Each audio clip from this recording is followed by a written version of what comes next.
Hey, everybody, and welcome back to Let's Take a Spin. We have a special episode for you today. A new friend of the podcast, an amazing songwriter, Chris Rafter, joins us on Instagram. He's at Rafter Unhinged. He's a great dude and some great songs. I had learned about Chris on Instagram. One of his ads popped up, and his music was playing. It was great songwriter music. And we talk a little bit about genre and kind of getting pigeonholed in certain places, but he describes himself as, I go and write and record what I like. And I respect the heck out of that, because to be an artist in this day and age and not follow the trends is hard, because you want people to see your stuff, but you also want to be yourself, which is a big thing in the industry right now. So huge props to Chris. We're honored to have him on the podcast today, and he's got a big show this week that the podcast drops at Milk Boy. I believe that show is almost sold out. So make sure you grab your tickets. But also, New Year's Eve, it's coming, man. Couple weeks left, 12/31 at Fat Lady Brewing Company. I'm doing a show in Manayunk in Philadelphia. For anybody who's not from Philadelphia, Manayunk is a suburb like inside the city, but we are doing a show called Chill AF New Year's Eve. It's an alternative to your normal run-of-the-mill New Year's Eve. It's chill. There's live music. There's beer. You can bring your own food. That's a huge thing. You don't have to buy whatever's at the bar. You can bring whatever you want. I'll be performing with my band, a few new originals. Sophie Corin will be joining us, amazing singer-songwriter. Definitely check her music out. And then Emmett Druding, who's been a new favorite of mine in the Philadelphia scene, and I'm honored that he's joining us on this bill. It's going to be a lot of fun, and I'm really excited. And we're going to be doing a bunch of stuff. I might have some giveaway stuff. We got some new merch. I have a new merch item I'm not going to discuss yet, but if you go and buy a ticket, you'll see it on the ticket page. You can add it to your cart with your ticket for New Year's Eve. Anyway, here is the podcast. It's Chris Rafter joining us on Let's Take a Spin. Enjoy. Let's take a spin. All right, we got Chris Rafter though, man. How you doing? Doing great, brother. I see you repping your Eagle swag. Oh yeah, always. I'm a big hat for a season guy, so I'll have like my hat for 3, 4, 5, 6 months, and then I retire that hat and I move on to another one. So this is my hat for this season. That's a good one. It's a classic. It's an Eagles hat, so works good for the local crowd. What hat did you just retire? I just retired. There was a Houston hat that I have no ties to Houston whatsoever. It was just a cool hat because I like the shape of it, and it was a camo thing. It was a little too country, I think. I think I got to a point where I'm like, I'm going to stop placating the country thing at all. Mm-hmm. And that was kind of representative of that. Plus, it was an old relationship hat. When you get out of a relationship and there are certain things that you're like, even though that wasn't an item of theirs, it reminds me of that time. And sometimes it's just nice to put those things to rest. So not in a sad way, in just a way almost like, what are those lamps that they light and when somebody dies and they float into the sky and, like a lamp lighting ceremony. Mm-hmm. That kind of in that sense. Yeah, but in this case, it's like more of a bonfire situation. Like we're burning the boats, burning the clothes. We're burning, exactly. That's what. But what's funny about that camo bit is that I guess Tim Walz and Harris made the camo thing theirs after Chappell Roan did it too. So it's not necessarily a country thing, but I see what you're getting at. Yeah, I don't know if I want to be that thing either. Not political or whatever. No political dig. Just noticing the trend of it was country, then it became pop, and then it became political, all within a couple months. Yeah, and my thing, dude, is I try to stay the fuck out of everything. Not just, I mean, anything that's trendy, and I'm going to tread lightly here. The country music thing is fucking sick. I love that country music is making this big wave. And not even just country, but Americana. Everything country adjacent. Singer-songwriters with acoustic guitars, all the way to, slide and lap steel fiddle stuff. I love the sound of it. I think it's great because I think it's getting us back to a pure, in my opinion, a pure style of music, something with a human element again. And I dig that. And I think it's a route back to rock and roll. I think it's a route back to real songwriters. And I love all that shit. What I kind of try to do is make the stuff that I like without fully diving in on this you know, like you'll see these dudes like, okay, country's big now, so like, oh, I'm gonna make some country songs. Not only do that, then the cowboy hats come out, fucking big belts, and now all of a sudden, some dude from fucking, Brookhaven, some dude from Delco is now like, living in Brooklyn. He's a cowboy now. Like, where the fuck did that come from? You're preaching to the choir, man. You see it a lot right now. I mean, you got all the Yeah. superstars, Beyonce, Post Malone, all these cats. But like anybody who was from the Americana genre is still there. And right now we're on a great giant wave. And there are a few artists that we're thankful for that. But I mean, right now we're in the beginning of the country singer-songwriter wave for sure. Yes. Yeah. And it's exciting because there's so many things that can spin off of that. Like you look at when hip hop first started really getting the mainstream in a chokehold. And what hip hop was 25 years ago is nothing like what hip hop turned into, because now it just opens up this little door. All you need is somebody to kick the fucking door in. And then you have all these creatives being like, I like that, but then this is a little bit more of my style. I'm going to add that to it. Mm-hmm. So I'm going to take what Jay-Z is doing. I like his flow. I got I have interest in this kind of shit. I'm going to spin that into it, all the way through to, into the 2000s or I'm sorry, like 2000 teens, when I was in my early 20s, like Future coming out. And maybe a controversial take is of all the drug stuff. And a lot of people now blame him for just turning like the whole rap community into fucking junkies. But I thought it was phenomenal. Like when I first heard Future, I was like, dude, this is another fucking level. This is nothing like what the old heads would appreciate and shat on it. I'm like, this has, in my mind, some sort of longevity, because this dude's just doing his thing. He's not trying to be nuts. He's not trying to have the best bars in the game, but everything's phonetic. It sounds fucking good. At the end of the day, that's what it comes down to. Yeah, but we were talking about like waves of evolution. Like he was the next wave of that evolution. And no one's going to like that when somebody new comes onto the scene. They're going to get trashed, and that's a sign that that's where it's heading. Right. Like if you put it against technology, like the moment AI came out, people were pissing on it like crazy. And now all of a sudden, it's starting to get accepted. It's in everything. Absolutely. Yeah, but you know what's funny is we don't know each other very well. But I was doing a bunch of research and like checking out the tunes. I know a lot of your music, and I found you on Instagram. But one thing that's fascinating, you and I both come from a rock country like background, but I feel like we both went in different directions. Right. And I think that's what's fascinating, kind of like what you're speaking to, which is that like there's so many branches off of this one route, if you want to go that way, right? Like you kind of went from my angle, like the Tyler Childers, Zach Bryan lane, at least from the first 4 tunes that you've put out so far. Sure.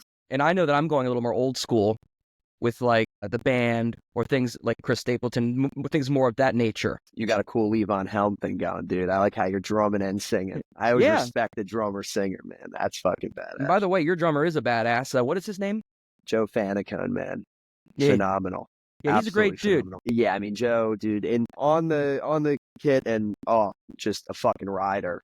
Super quick, funny story about him. So I put out Chaotic and Havertown, which are the first couple songs I put out about a year ago, a little over a year ago. Right after Havertown came, I was still in LA, started picking up a little steam around this area. Joe, my, and now my drummer and one of my best friends in the world, he was supposed to go on tour with Oliver Anthony. So he did this drum cover of that fucking, I've been selling my soul, working all day, whatever that was. And he did this drum cover, and Oliver Anthony's manager reached out and all this. Hopefully I don't get sued for saying it. And they wanted to bring him on tour. So Joe's thinking like, I'm set. Like I'm about to live out my dream, go on tour with this big country artist. They fucking decided to do a bluegrass tour last minute. The next day, he's devastated. The next day, somebody sends him my Instagram. Havertown had just come out. Really didn't even, not like it has a ton of streams now, but I think maybe that 5, 6, 7,000 streams. He hit me up. He's like, dude, your shit's sick. I'd love to drum for you when you come back. I got back, man. We locked in, and we've been locked in ever since, just kind of building around that. But yeah, I just always want to give credit where credit's due, especially with a guy like that. You put a band together, man. It's fucking tough. You're trying to find players who are good, right? Players you can get along with. And like, I don't live the easiest lifestyle in the fucking world. There's been people that have come play with us and are like, yeah, I don't think this is the vibe I'm going to be able to fit in with, which is totally fair. It's like, I'd rather get a taste of it than get on the road with us and then be like, get me the fuck off of this bus. Drop me anywhere. But So you'd had the that's same someone. crew for a while, though, right? Yeah. So the base of it, me, Joe, and then Sal Molinari is our lead guitar player. We've been locked in since January. Now, Mark Mang, he's been in the Philly music scene for like 15 years. He's played with everybody. He's played at every Philly venue, multi-instrumentalist, fucking phenomenal dude, phenomenal musician as well. Picked him up in September. I just put up a post, need a bass player. You actually reached out. You sent a bunch of recommendations, which is super fucking cool. I think that's when we first started kind of talking a little bit more. Yeah. I think in this community, that's one of the things that's great about the Philly music community is like, what do you need? I got this, and we all help each other out. In fact, I remember asking you a couple social media questions and how you were doing certain things, and you were very helpful with that, and I appreciate you. Yeah, and it's funny because it's like with the Philly music scene, I don't lean into it as much as you do. You do a really good job. You just have a very nice energy. Like even when we've communicated, you have a very. I like what you bring to the table. There's a lot of cuntiness in the Philly music community, as in all music communities. Right. Right. I just stay the fuck out of it because I don't care. It's like the amount of people I'll even meet and they're like, dude, I thought you were a fucking bag. And now I'm like meeting you and you're like kind of cool. I'm like, yeah, because that's what we do. We look at each other's Instagrams or fuck that guy, How the fuck does he get that many how does he get that many streams on that? He's just doing that. He's not as real as I am, That's what we do. And then you meet somebody and you're like, that's actually kind of the man. Yeah, but the opposite happens too. You like, oh, I hope they're cool. And then, they're not the nicest person in the world. Well, you win some, you lose some. Yeah. And there's nobody in Philly that like I would give a flying fuck about. Like if I met, I don't even know. I'm trying to think of an artist right now that if I met him, it'd be like one of the old. If I met like Sting or Bruce Springsteen, that would be the biggest heartbreaker. If I met like Bruce Springsteen and he was just like an asshole for some reason, or just like didn't like. Maybe I said something, he heard about it, he didn't like it. I finally get the opportunity to be my hero one day, and he's just not cool. That'd be a heartbreaker. Oh yeah, like after the stories and the documentaries, and you meet him, you're like, oh, you're nothing like you're portrayed on TV. Like, yeah. You feel like you know these people. Yeah. Any like local band guy, it's like they suck. I'm like, suck a dick, dude. Who cares? It doesn't bother me for a fucking second. Wait, so you try, I mean, I knew you grew up right outside of Philadelphia. What town did you grow up in? Westchester, mostly. Oh, right on. I love Westchester. So that's your history with Briquette then. Like you play Briquette because it's a hometown thing. I do, yeah. So I pop into Briquette more as like my little like, I'm going to tie one on, get some demons out, and I'll just play the open mic there, dude. And I hope to be doing that. I hope to be playing arenas one day and still just get shit-faced on a Sunday, pop down to the Briquette and just rip an open mic. There's something about, especially in that area. I mean, that is the wood panel bar that's got the little shitty stage and PA system. It's going to be a bunch of people sitting around a bar. Don't give a fuck what you're singing. Now, as things have picked up, some people show up when I throw up a post or whatever, but it's always kind of got that energy, and I dig that. So I'm able to open my own. I think it's an important thing to have those open mic spots. It's kind of like what Billy Joel's talking about in the Piano Man a little bit. That's kind of how I feel when I play at the Briquette. I mean, it's great. So wait, so you grew up in Westchester. When did you move to LA? So I moved to LA a few times, dude. So I've lived, it's a long story, man. I moved all over the place. But this most recent time, I moved out there in 2022. So I was living in Havertown. Started working with producer Anthony Payne because he had heard some stuff I'd put on Instagram. And we start talking more and more. He's like, move out to LA. Let's really lock in and make something happen here. And that's when it kind of started, like what I'm doing now. That was 2022 or like January 23. I think I officially moved out there. I was there for a year, but kind of back and forth. I came back here that summer and recorded. I hated LA. I fucking hated LA. Why is that? A couple of reasons. One, and I'm going to preface with this. I met some incredible people that I stay in touch with to this day, some incredible musicians and just people in general. So there is a lot of greatness out there, but as with any big city, especially a big city that's based around entertainment, you're going to get some of the worst people in the world. And look, there's probably somebody in LA that's like, yeah, there used to be some jerk off, Chris Rafter from Philly that was out here. He was the biggest jerk off in the world. So, it's no holier than thou thing. But I think when you have a place like that, and still the reason I don't move to Nashville or anything like that, you have all these creatives in one area creates this crabs in a bucket thing that I have no interest in being involved in. Like I said, like earlier with like the competitive thing. There's not a motherfucking band or artist in Philly that can offend me. I don't care. In LA, everybody, it's all about the aesthetic and building the perfect brand and aesthetic. And they'll spend all their money and time on having the most cool looking Instagram of all time. And then you hear the first song and it's a fucking piece of shit. And it's an absolute piece of shit. And I'm like, you guys got it twisted. Elton John dressed like Elton John because he had Elton John's music. That's why it fucking worked. If Elton John just looked crazy and cool and, had the beautiful stage setup and the outfit and was making piece of shit songs, nobody would give a fuck. No, it'd be a flash in the pan for sure. Yeah, and there's a lot of putting the cart before the horse, I feel. Yep. I'm a longevity guy. I don't make songs for TikTok. Ideally, something blows up on TikTok, because we both know that's, that's the age we live in. You blow up on TikTok, things start moving for you. But I don't make stuff for 15-second clips. I make stuff for my kids to show their friends one day, or the other way around. Their friends listen to it and be like, that's your fucking dad. It's sick. That's interesting. So you're really going for like the longevity, like pushing it forward. Like, look at this art I created, and it'll be a part of your family for decades and years to come. Yes, absolutely. Okay. And the stuff I have out now, it's the tip of the iceberg. It's the tip of the iceberg. It's the dipping my toe in with something like Havertown, chaotic love songs. They're catchy songs. They're good. It started building a little fan base for me, a little bit of momentum. I'm not glued to a certain kind of music. I'm not a country artist. I write good songs. I like to think I write good songs. I'm not the best guitar player. I'm not the best singer in the world. I think I write pretty good songs. So with that, the form that takes, even the studio session I just got out of a few days ago, still have a lot of those country instruments, but there's synthesizer in these songs. There's, production elements that are not country. You know what I mean? Because I make what I want to hear. Best advice I ever got is make the music that you want to hear. And that's kind of what I stick to. So I'm not saying that. I'm not saying you're staying in the country genre or anything like that. It's just that some of the stuff has that flavor right now. But yes, you're saying there's a 100%. lot of synth. There's a lot in this new music. Would you say that maybe it's like this 80s inspired thing that's been happening? Is your music leaning towards Springsteen like Tom Joad right now? Great question. And funny that you say that, because I wouldn't say it's a lot of synth, but there's a little bit. You know what I mean? A little more rock and roll too. A little more leaning in on the electric guitars.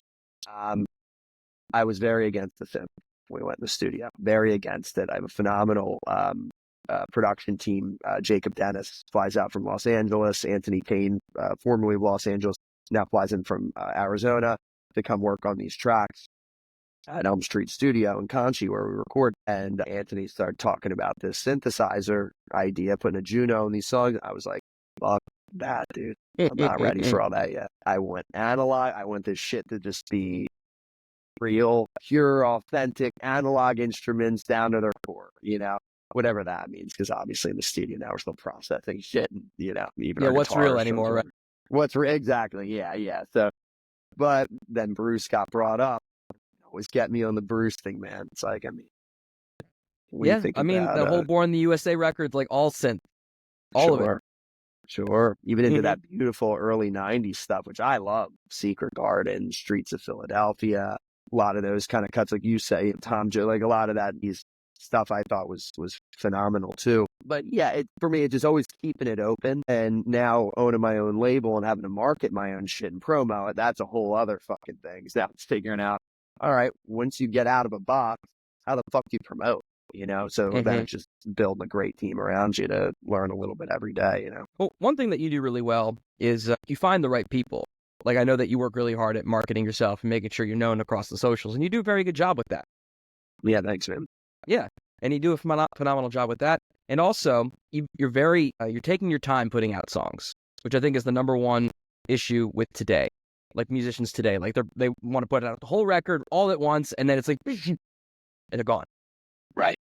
And like you're letting them ruminate, let people like get used to the songs, and it's doing really well. Especially your new song, was it New Year's Eve? Yeah. Yeah, that song's great. Thank you, dude. I really appreciate it. Yeah, the natural inclination, because you get so excited about this shit, you just want it out there in the world. and you're like, let me get it out there. And that's what separates the artist from the fucking, and again, another just not a shot, but in my brain, there's a difference between an artist and an entertainer. There's a lot of people who are entertainers. They know how to get the attention and get people fucking excited. And then they just drop a bunch of bullshit because they're not good musicians. They're just not good artists. They're not good musicians. It's like Milli Vanilli. Milli Vanilli could dance like a couple motherfuckers, bro. Couldn't sing a goddamn word. Couldn't write a goddamn word. No. And they were definitely like, Vanillis. I mean, a lot of industry plants, man. That's the thing. You can pay your way to a certain point, but after a while, people can tell. But in today, you have to be both. You do have to be both. You have to be, but yeah. So I forget what the original thing was. We were talking about the spacing of the songs. Yeah. So part of that, I won't take credit for. I've been itching to get a song out since I put out Love Song in May. I've been itching to get a song out since July. I was with an independent record label after Havertown. What happened with that, by the way? Whatever you can say.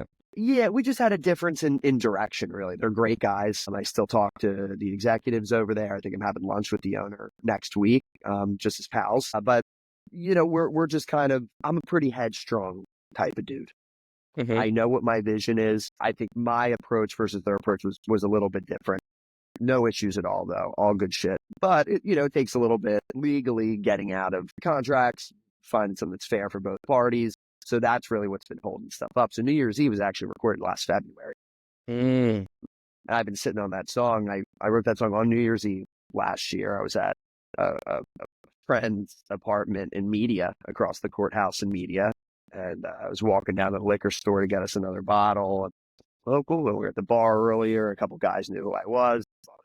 Bought us a couple drinks. And, the tunes started kind of coming together, and woke up. Ended up in Manhattan that night with another friend, finished up the song there. And as soon as I wrote it, I was like, I want to get this fucking song out now. Like, it's winter. It's just New Year's Eve.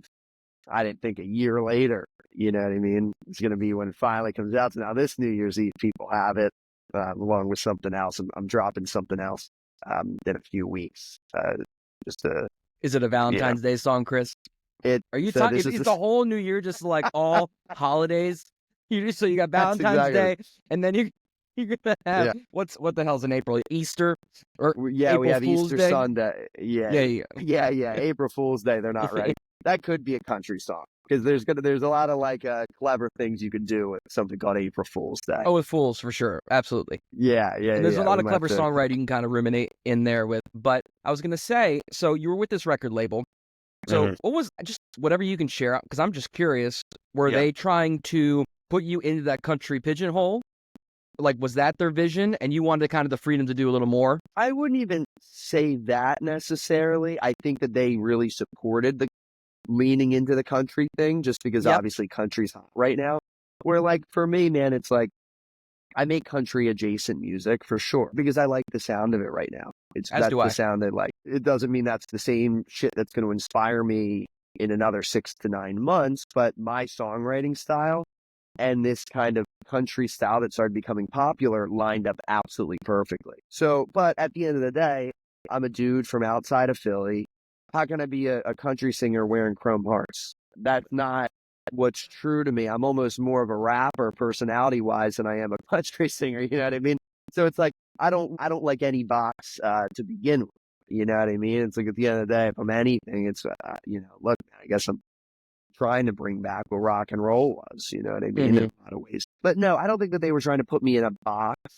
It was more of just, I'm pretty tapped in with social media, and I'm not perfect at it by any means. And there's people that I now brought on my team that are starting to help me with it. But, I just know that that's where things are now with social media. So that's where I was pushing a lot. And, and also I like working with who I want to work with. And I just we both made the mutual decision that it's probably better I do my own thing. I'm a pretty headstrong type of dude, like I said, and I got a great team, man. I got people working with me that I'm fucking beyond blessed to work with. I've some of the best people in their class in the world, in the country. I got Jacob, who came from Mexico City, came right from there to fucking stay with me, sleep on this couch right here. after being put up in God knows the Ritz-Carlton or a fucking, ridiculous Airbnb, work with, all these people through Atlantic. And then he's sleeping on a couch here to work on this project, because he's passionate about it. So many blessings with those people. And it's like, this is my team, take it or leave it kind of thing. And it kind of made sense. Like, well, you already got everything. So just do what the fuck you want to do. Like, that makes more sense. So that's what I did. Got some investors involved, and together we formed the Delaware Valley Music Company. Nice.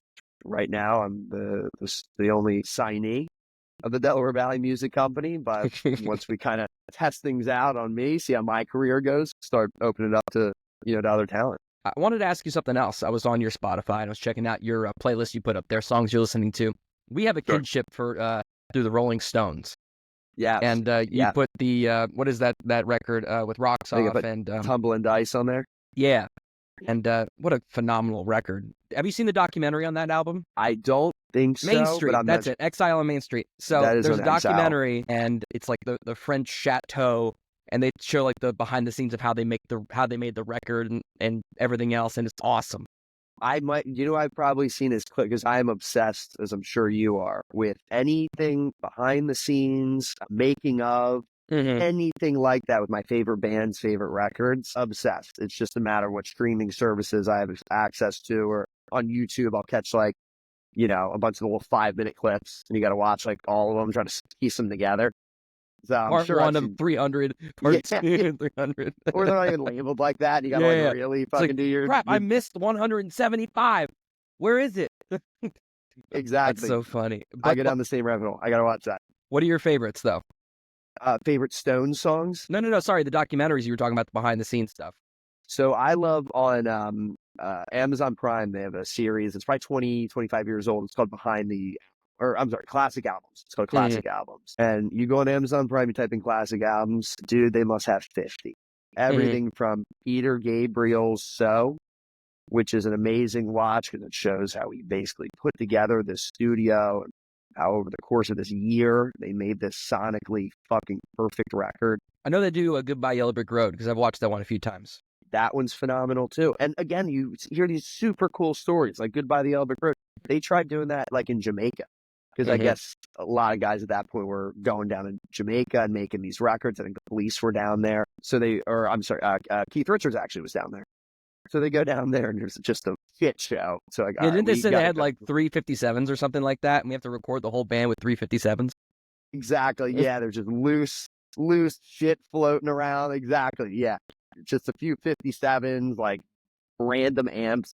But it's like the cool shit. And I like that stuff because now starting to get in the game a little bit, starting to get in the process. It's cool to hear. You know how sometimes, man, like, how old are you? I'm 34.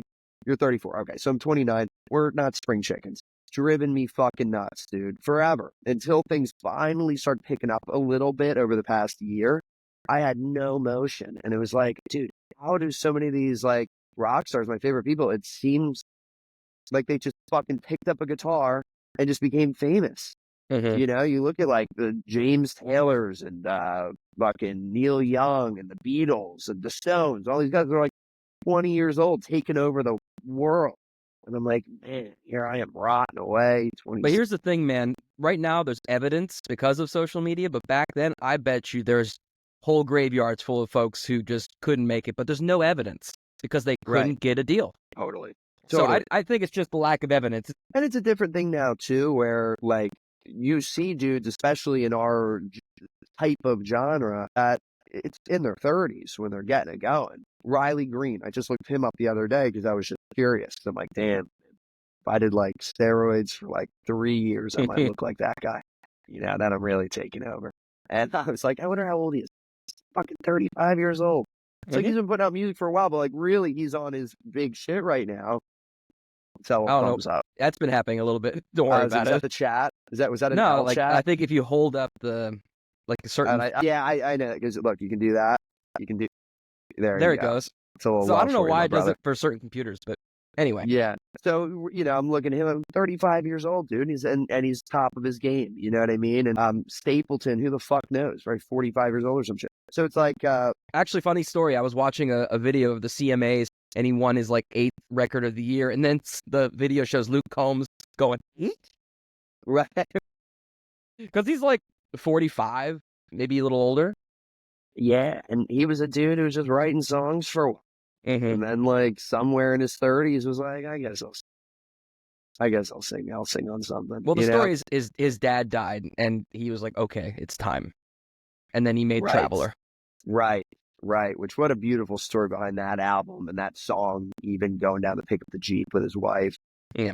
I love that. And yeah, I mean, going back to the Stones, because I can talk about classic rock all day. That's always my cornerstone, is the classic rock that I grew up and still listen to.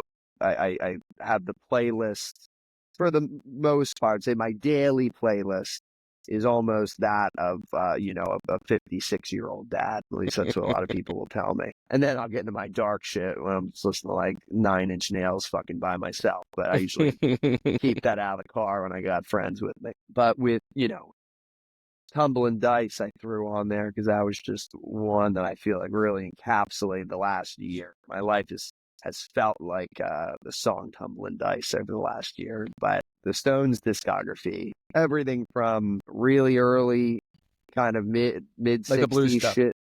Yeah, and a lot of the covers that they were doing up through when they started touching the disco, late 70s, just tremendous songwriting and consistency all the way through, where for me personally, unless I'm missing some shit, even into the 90s, I don't really think they missed. And I think that there was they were perfectly pop adjacent, where they were the Stones all the way through, but they didn't get glued to an era, which I think so many artists, they get stuck in an era and they can't keep pushing forward. That's how you kind of get forgotten about, or that's how you kind of lose maybe a little bit of what that legacy could have been.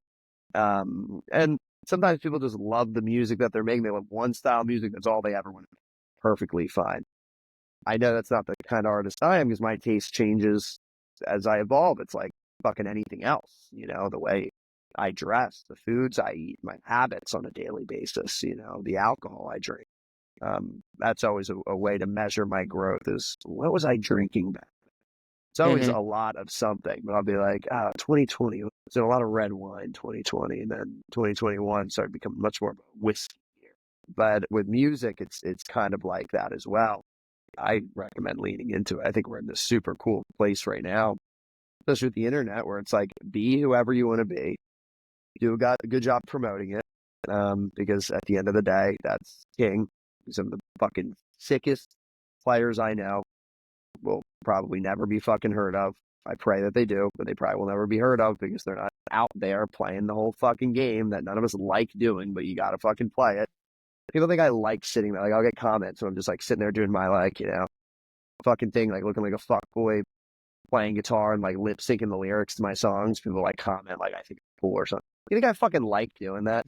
Sitting on a step, like playing my guitar, looking like an asshole, No.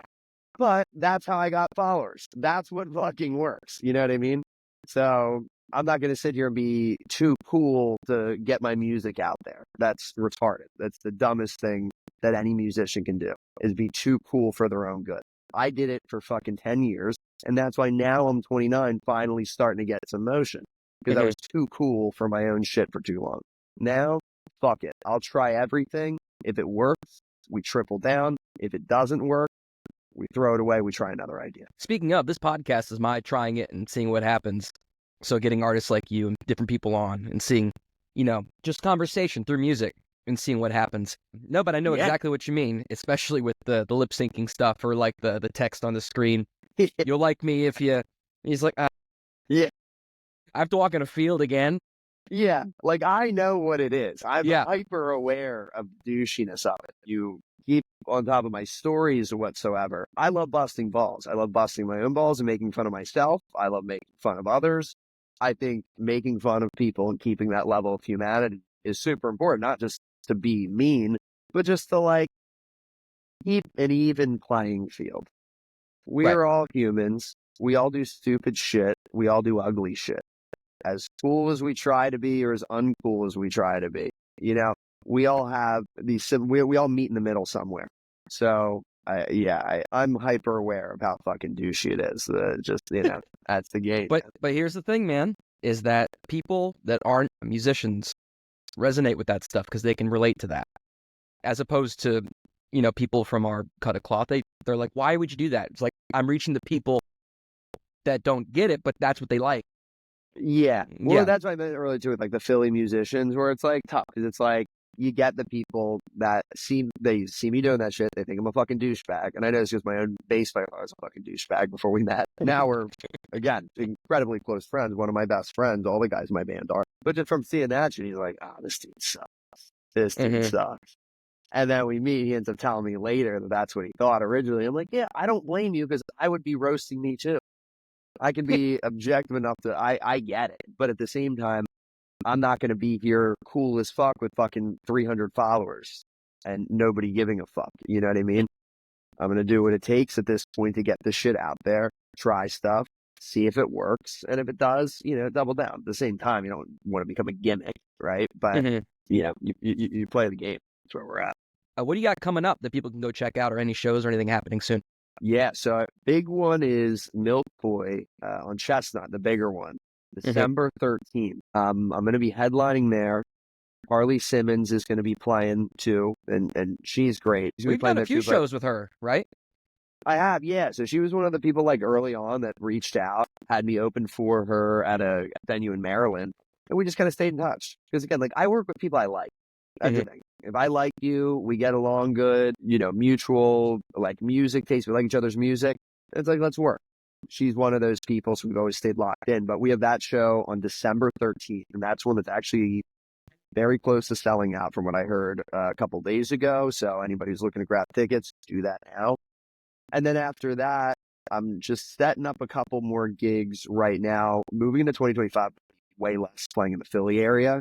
Because I'm just starting to cannibalize my own fucking fan base now. You're playing enough ticketed shows.